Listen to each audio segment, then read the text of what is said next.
Well, hello and welcome back to another Attila Total War. First, I'd like to make the announcement that I have a new microphone, so hopefully the audio is just that little bit better than it was in previous videos.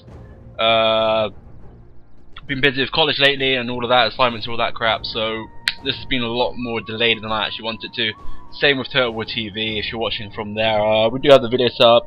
Adam, or Gladden, is done more or less all of his part, like the last couple, well, several days, almost a week now. It's just been my point in time organising it all, so we're going to jump into the game here. I'm going to see where we are starting off down there. These guys here were hidden in the trees, as you can see the little hidden icons. Not too sure I can see them now in the replay, I think I'm looking down from behind. But as you can see here straight off the back, I do have range advantage and that will be taken care of. This army of mine for Lakhmids is very similar to what I did last time, but I did replace the melee units now with the Senai. I ain't gonna try and pronounce it. These guys did have a little bit better melee attack damage and all of that, a little bit more general overall. So as you can see now, my opponent, I can't remember my opponent's playing as one of the Eastern factions, the new ones. I completely have forgotten, but I can't tell on that one. As you can see now, I've got two units here, so I separated my guys, put 2 units fighting 2 units. Notice that he sprayed his guys out as well, like, oh, I forget about that, you said all the time in Shogun, but I completely forgot in Attila. But as you can see now, the archer fighting happening on now. I kind of got like quite a large spread. Didn't know that he had this cavalry unit here on the right hand side. Also I can see he's got all of this here on the left. So I thought I'd pull over my cavalry. Again, it's the same armoured camels, which are potentially here just to disrupt the line. As you can see, I'm going to sort of, or maybe I don't. I was going to do like a half little charge, but as I see, I'm sort of pressuring these guys here on the left hand side, so I can hopefully either force a retreat here, as you can see, they're starting to pull back a little down, which gives me time to get my archers, again, which are the Kurdish archers, sort of move them up a little bit, as you can see here, just give chase, get a few arrows, move up a bit more, get a few arrows off. So hopefully that shows here quite well on the replay. Kind of disappointing thing is, in this battle, actually, I'll talk about that a little bit later on, as you can see, I hit a few gold rank in there as well. I'm going to have a quick little look at the opponent's army, the opponent's standpoint of view here. As you can see, he's pulled back his men, he can't really dedicate his archers to any more of the conflict, considering that I have archers supremacy here. Got to be careful, as you can see, he's moving up his cavalry. My camel warriors statistically were quite a bit better than theirs here. I came out of this formation here. I thought I'd pull these back just a little bit quicker. Not too sure if I managed to get engaged in this, but they're going to pull back, and as you see, I'm moving up my desert spears here. Conflicts happen against my cavalry units here. I don't know if they do just manage to catch 1 or 2. Okay, they caught a few. My spear units came in here, so hopefully they'll sort of, as you can see, yeah, they push them back relatively easily. I'm just going to regroup my guys slightly, get them out of this formation, try and get them a little bit more confined. Should have done that as I was pulling away, so my guys would have automatically pulled a little bit further up the field rather than hanging back a little bit more. Probably would have avoided a couple of casualties from cavalry charge. I'm not too sure if they actually lost anything. They didn't actually lose anything in there. I think it's here this battle coming here. I sent in my sword units here just to sort of help out in prolonged melee, because as I can see here, they've got some extra cavalry. And if my guys here engage melee as well, and you've got all of this to go through, their charge, well, their initial charge at least, won't be anywhere near as strong as it once was. And you see, I'm starting to bring over a little bit more of my spear units here. As far as I can see, they've kind of dedicated all of their cavalry ready, because again, those guys are hidden. I guess I'm going to be careful with the general. And you can see, I'm trying to lap my guys around here. What I should have done probably bring the swords up here. The swords would engage the melee against these guys and held them off a little bit, and then bring in these guys.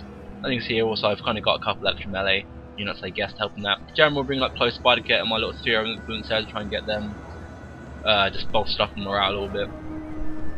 Here's when some fights actually going to happen. I've got my archers here to dedicate some fire onto the far raid masters here, so a little bit of extra damage here means less guys in melee against my guys, so that's always a little plus side.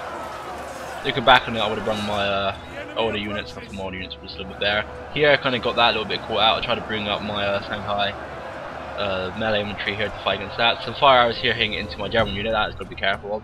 I guess I'm actually kind of right in the fact that they've got such a poor accuracy rating. No, I'm not going to get hit too much here. I think you can see the extra cavalry now gets pushed up, bolstered. I'll try and move my my spearmen right across here to hit into the general, because these spearmen here, they can march right along. What I should have done here is probably bring them a little bit more to the right hand side, maybe down a little bit more, so I kind of got that extra bit of time before they came and hit me in the charge. I was slightly preoccupied, as you can see here. They did engage into melee before any of the actual something will happen, it would be nice to turn around and actually hit them into the charge. Here it's pretty smart I did to get these two units here to try and move them along here, dedicate them into the melee here. These guys are about to get hit by the cavalry, which I need to be sort of careful of. This is where my archers I need to start thinking about putting these guys back. My spear unit there did absolutely nothing against the general. I think the spear unit is something that I need to load back into because my melee capabilities are sort of suffered. I kind of feel on the right hand side, left hand side here, my bad. I kind of routed some of their units here, as you can see. Some wavering started to happen from my desert spears, and also now their camel warriors are starting to break there as well. Well, they're routing, they're not completely broken yet. Melee here is looking pretty, well, I'd say poor and good for me, considering we're about to at least make this unit here route and then hopefully try and push them against these units, but that's not entirely happening right at the moment. Got to be careful of the archers, of course. Here, as you can see, more fires coming in. I'm just sending a little bit more arrows for myself. Here and the big charges, as you can see, no big surprise that my guys are starting to waver a little bit here. This prolonged melee is something that I'm a bit like, about. My sword units, I believe, can do quite well against them, but as you can see, my desert spears are really getting shafted and all of this. That's one thing I've got to think about again. Noticing on the spears. I'm going to dedicate marches now to shooting to their generals. So if I can break their general, all of this shouldn't be too much of an issue. As you can see here, these guys have started to rout. Over here, as you can see, some of my sword units here are now engaging into melee against some of their melee units. Use my general here now, sort of a wrecking ball, and as you can see, I use some of my camels here to come along and hit some of them. A little flurry of their units here, so I managed to hit into their archers quite well, and hopefully this breaks relatively quick. So as you can see, I need to sort of dedicate some men elsewhere. The right hand side, I am starting to lose what I have lost, let's say. Left hand side is not looking very good for me either. Again, so I'm trying to utilise my archers now, trying to bring them up. I got them a bit too clumped here at the moment now. What I should have done, kind of put a couple over here as I bring these down, use these guys to sort of delay them, and again use their arrows to carry on furthermore. And then at the same time, as I say that, it's good to keep the cavalry, the spear units, sort of flexible because of their cavalry's sort of stampeding about. Over here, as you can see, I'm starting to lose. We got the same units, roughly the same amount of men. I've got rank here, I'm losing decisively. But then again, I am exhausted and don't know if they... Oh, they got everything, they are exhausted as well. So, little bits like this I was watching, I was like, I don't know why I'm losing some of these fights, because when you click on your units and you see what they're good against, like my sword units were good against all of their units, and I was like, okay, I've got a large amount of these, but you can see, at the end of the day I think my placement sort of let me down quite a bit on this bit. Dedicating all of these guys to shoot out such a thin number here was kind of foolish. I think what I should have done is separate them slightly a bit, maybe use the feet to target here. I put them into melee because obviously they ran out of barriers now, and they're not the Kurdish archers aren't the worst in terms of melee, but they certainly aren't the best. As you can see here, before I go into a bit of engagement, we do have number of superiority in this conflict, I do believe. Just Marchers, massive volley here against the camel warriors. Of course, they did nothing. But as you can see, I'm starting to pull them back just a little bit now. I'm starting to use my general here, as you can see, they're starting to get hammered down a little bit. So right now things are not looking good. Over there you've got a red unit here about to rout ever so slightly. As you can see here, I put my general to fight them into melee. These good units here are starting to waver ever so slightly. This unit I could probably stop here now and start utilising them into actual fire. There you go, and start using them more against the cavalry. Looking back at it, I probably might have hit them just a little bit more against the actual main infantry units. But at the same time, it would have been, yeah, at the same time it's nice to get rid of the camels, and I can do a little bit of kiting and micromanagement to try and actually win the little conflict that we're actually having here now. Got to be careful because now my general has been hit from behind by their hero's chosen, so my desert chieftain isn't going to hold up too well. Lowest general unit, I put a bit of XP on him out of excess money, but I tend to have a lower general unit because I always have the theory, everything like Napoleon, the general's the guy you don't want in battle, they get the cheapest one.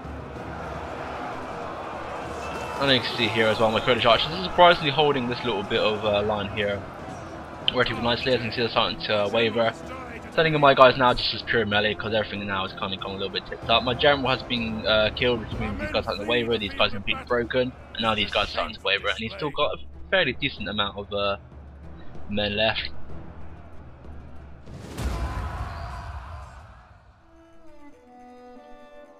And that was that, apparently. And that was that. I've been Carpus. I hope you enjoyed my valiant defeat. Better luck next time, I guess. I hope you enjoyed. See you again.